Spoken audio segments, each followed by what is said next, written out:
All right. Good evening, everyone, and welcome to our third seminar this semester. I'm back with my voice this time. Last week I lost it for some reason, but I'm good now. Um, Today's seminar is presented by our MA student, Asil Ibrahim, and she is in the MA program in audiovisual translation, second year. And today she will be presenting on making art accessible. And I really look forward to it. And as you can see, we have so many gadgets and samples that she is going to show us. So Asil, the floor is all yours, and all the best. Okay, good afternoon, everyone. Thank you for the kind introduction. My name is Asil. I'm a human rights activist, and also I'm doing my master's in audiovisual translation. And I have noticed when we say we are doing our master's in audiovisual translation, it does not really click for a lot of people. So from this kind of story that I'm gonna go in, I'm gonna introduce what we did this semester. So probably when we say translation, people think of someone with a paper and a book and doing very kind of a traditional way of translation. But for audiovisual translation, we're working more with media. We're working with making, for us, the world is a text. And we are interpreting this text in many different ways. And this is also the case for our work with people with disabilities and accessibility studies in general. And it's funny that I'm presenting on this because I remember in our interview for being accepted here, you asked me, Dr. Amr, why did you want to be here in Qatar for audiovisual translation? And I said, I have seen in the curriculum that you guys have accessibility and it's something I'm really interested in. And you're doing it and doing projects for it. And it's not just a theory. So fast forward, Here you are. fast forward 2 years later, we have our projects here. So I'm going to talk today about how to make arts and paintings accessible. And we have our case study, which is the Risha exhibition, which you can find in the Qatar National Library. Risha exhibition is something that happens annually where students from primary school students, they are given a theme and they draw different paintings according to their understanding of the theme. This year, the theme was Ghassan Kanfani novel, Men in the Sun. We had a lot of interesting kind of paintings with a lot of different materials. And the task that we had to do, it was part of our course, Intersensory Translation for Access, is to make these paintings accessible. Okay. Mustafa. Okay. This is a little bit of self-plug. You can see us here on the day of the opening. So before I start jumping ahead and talking all the big words, we need to define what is accessibility and how do we make art accessible in general, not just in this study case. Generally, and I think this is an appropriate quote, everyone has the right to freely participate in the cultural life of the community. And the culture includes arts. So in accessibility studies, it's defined as the field concerned with the investigation of accessibility processes and phenomena and the design, implementation, and evaluation of accessibility-based and accessibility-oriented methodologies, which is basically kind of what we do. We don't call ourselves accessibility experts in audiovisual translation, but we kind of know the way to it. In what ways can visual arts, and of course, when we talk about arts, we can talk about different things and different methods, but the one we dealt with mostly is visual arts. In what ways can art be accessible? There are many different ways. One of them is what you can see here, tactile printing. These are some of the drafts. The final version is at QNL. Go see it. And audio descriptions, where we describe the painting for the blind. There's also another method called living pictures, where people or like some artists would dress up as the paintings that they did and allow people to interact with them, touch, talk to them in many different ways. There's also making progressive presentations where we have different materials that the students or people in general can touch and interact with, whether they were visually impaired people or not. So for Risha exhibition, we adapted the different artworks for people who are blind or visually impaired using two methods, tactile printing and audio description. And for the process of the project, we started by having the original version of the handbook, a lot of colorful images, but to be honest, even seeing them in real life at the exhibition, the real paintings, it was not even enough because they were so versatile, used a lot of materials. So even the pictures were not giving them, you know, the best of it. Yeah.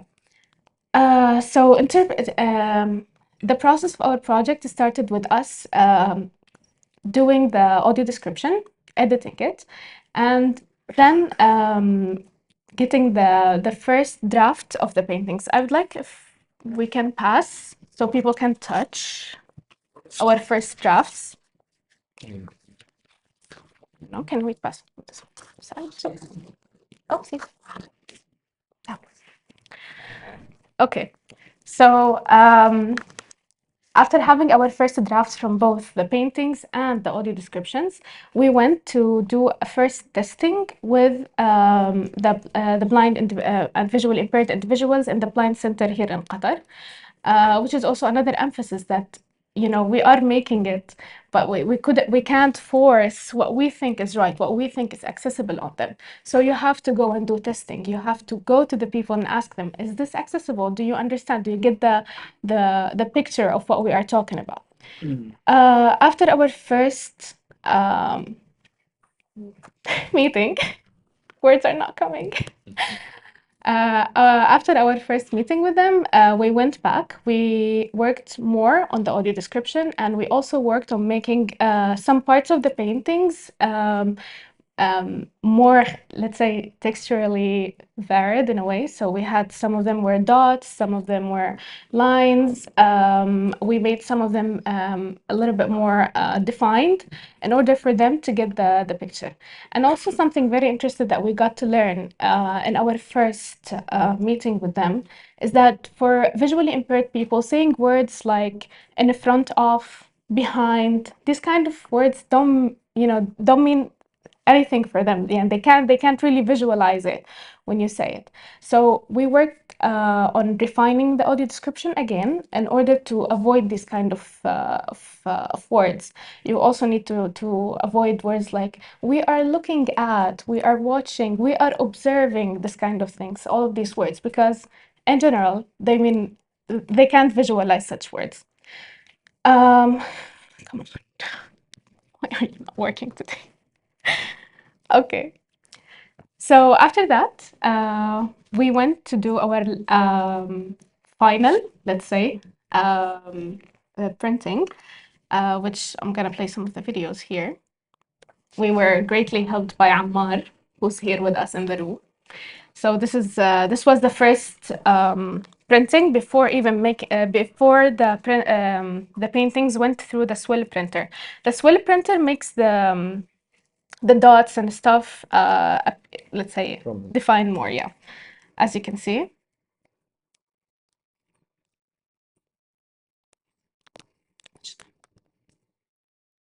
Yeah. So it comes out more defined, let's say. And finally, we had also the recording of the audio description with Rocky in the studio. And as you can see me here, a little bit of self-plug too. Okay. Finally, we had another testing with the Blind Center. And we had also a piece of tatriz with us because we want them also to feel the texture of it. And the final product was the stories, 2 copies of the stories made into Braille. the paintings, the Tatrice paper, and also there is no also. This is all of them. I delivered them, but I forgot what I actually delivered. Um, so yeah, here's also some videos of us in the testing, as you can see, and getting the feedback.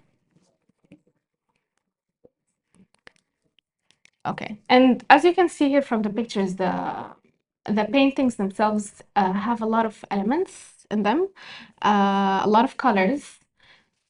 And for example, in this one, the elements that were inside the box were kind of a challenge for us to describe and a challenge for the blind individuals also to get if they were not defined properly. So I wanted here to dive a little bit into what is tactile printing or what kind of challenges that we kind of faced, and we mitigated this kind of challenges too in the making of these paintings. So for the printer that we have to have a certain kind of dimensions. So the original paintings are very large, and they are very big. They are made by a lot of materials. But then when we are as you can see, if we pass around the paintings, they are kind of a mini painting, and then we also have the names of the people who made them. So it kind of takes a little bit of that kind of experience in itself because of and the space itself because it does not fit into the printer. Second, the design. We have followed the design from in both the audio description and the paintings themselves. The most important elements were redrawn again from left to right because visually impaired individuals start from left to right, the touching. And as I said before, we tried to use all expressive, let's say, possibilities of the tactile. So we had the texture, the resistance, the linearity. Some of what you touched is soft, some of it is smooth. Other than that, there's another possibility of it being hot or cold, but we did not use that too. I'll skip into this. And I do have an exercise here, but I don't know how many Arabic speakers people we have here. Or sorry, how many people don't speak Arabic here? 1, 2, 3, 4. Okay. So I don't know. It's just we have like a sample of the audio description. I would like to see how you guys would interpret it. So I don't know. Do the people who don't speak Arabic mind if we go into this exercise? Okay. Do you have guys pens with you or no? Okay, if no, let's cancel the exercise. We just listen to the audio description and okay. Hear me? So again, the exercise is we will listen to a sample of the audio description, and I want to see how you guys interpret.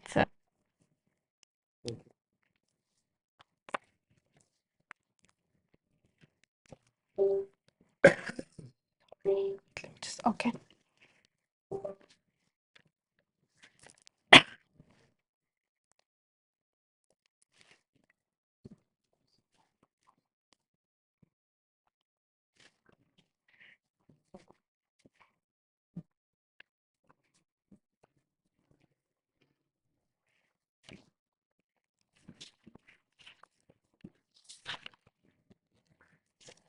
How many people need pens? How many people need pens? Okay, can get it.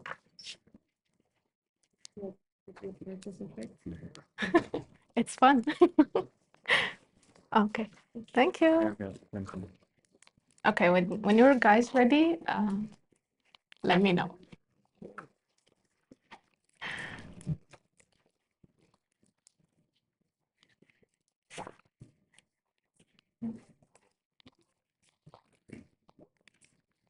And you're gonna listen to my voice on speakers, so please no comments on that.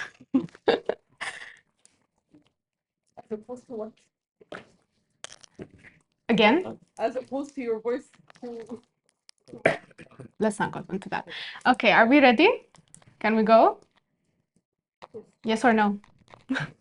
Okay.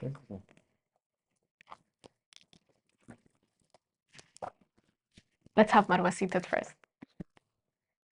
Yay. Doctor, you're part of the exercise too, right? Hello? Yeah, of course. I'm just making sure that they are watching. Are you playing one of the scene already? No. 3, 2, 1. بريشة هيا رجب ومروة حفيظ مدرسة حوار بريشة هيا رجب ومروة حفيظ مدرسة أم سلمى الابتدائية للبنات. رسمت هذه اللوحة على خلفية ذات درجات متداخلة من اللونين الأزرق والأبيض. تتوسطها خريطة فلسطين مصنوعة من صحيفة قديمة بها 4 شقوق تكشف عن تطريز فلسطيني أحمر. يغطي الجانب الأيمن وسط الخريطة وصورة ذات إطار ذهبي وفضي، وكتب في قلبها أبو القيس، ويشير مؤشر البوصلة نحو الغرب. أما في الجانب الأيسر أسفل اللوحة 3 رجال يرتدون أثوابا بيضاء. في الجهة اليسار يطيل الرجل الأول أشعث الرأس واللحية ناظرا نحو اليمين رافعا سبابة يده اليسرى نحو السماء، وأسفل منه يقف شاب ذو شعر مجعد ناظرا للأمام رافعا بيده اليسرى مفتاحا ذهبيا معلقا على عنقه، وعلى يمينه شاب ذو شارب خفيف يحدق بالجهة اليسرى حاملا حجرا أخضر زاهي. Okay, I know it's a little bit fast, a lot of details, but even if you were not able to draw, I think you would have a kind of an image in your brain for it. So the final product for this one that you heard is this one, if you can see it. This one, yeah. It's the one on the left, yeah? Yeah. And these in general are our final products. The paintings, we have the الحمامة الفلسطينية وطريق العودة وحوار داخل الخزان. As you can see, we have the paintings on the left, and we have the name of the painting and who the kids who made it and the school, and then in the QR code that you are supposed to scan, you have the audio description, samples of it, just like the sample that you have heard, guys, here. We have 12 paintings, and it would be very lovely if you can go and see them. They are really nice. And here I have some pictures showing just the contrast between the final version of the tactile print and the description and the original one. So, for example, as you can see it here for حوار داخل الخزان, you can see how large the painting is, and you can see how, like, I don't know if it's shown in the picture, but there are a lot of materials used. So there's dust, there's some newspapers used in them. So translating all of this in the tactile printing was a challenge, and making them able to feel it also was one of the challenges that we had to. Also, there is this one, as you can see, large paintings, and the final products. If QNL had more budget, we would have added some materials, but they don't. So, as you can see here, the day of the exhibition, and we have here Rashid, who was one of the blind individuals who was with us in this project from the beginning. He was in the 2 meetings that we had with the blind individuals, and he was also there for the opening, enjoying the final product. And we do have some feedback, but I don't think we have the time to go through it. But here, as you can see, the stories themselves, the full stories, were also turned into Braille, and we worked on that too. So this is basically one example of how you can make media or art accessible. I have brought with me, because we had on Sunday our last, it's not our last, but I think, yeah, we still have one. But we had our presentations of the projects that we had to work on for this course. And for example, we had some people who made some digital toolkit on how to make the Word documents more accessible, as you can see here.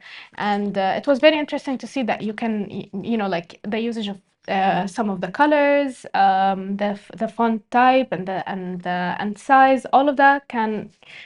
I mean, for a lot of people, they think that maybe we would make it visually more aesthetic, but it's not an accessible document to use. And again, education is to be shared. So we have maybe to think of that in one way or another. And another fun information, you guys have to do this in your thesis. It has to be in the same format. So if you would love to take a look at this, we had students who worked on easy to understand or simple language, where we turn like this kind of big jargon and lingos into easy to understand things for all people. One of the students worked on one of the medicine leaflets. I think it was Brofene or something, yeah. The description of it, she made an easy to understand, a simple version of it. And we have here one of the students who said that she struggles with anxiety herself, and explaining this to her younger brother is kind of difficult. So she made him a kind of a beautiful story here, and with a lot of drawings, and she made it simple for him to understand. We also have here 3D printing. One of the students before has worked on, yeah, please, thank you. Yeah. Has worked on turning a story into 3D printings where you can touch and feel them, and she made also a guide for all the colors that were used. They are here. You can come and touch them for the rest of what we have of time. And I would just like to wrap up by saying that making or taking these kind of simple steps is really shifts a lot of things for people with disabilities. And education is all about shifting the power and being inclusive. So if you can, and if you would like to learn more, we're here, your AVT specialists, graduating in one semester, but we can help you. We also have Ghanima, who's one of the staff here in CHSS, and she can help you take these kind of extra steps, and you can have a lot of fruitful conversations with her. With that, thank you so much.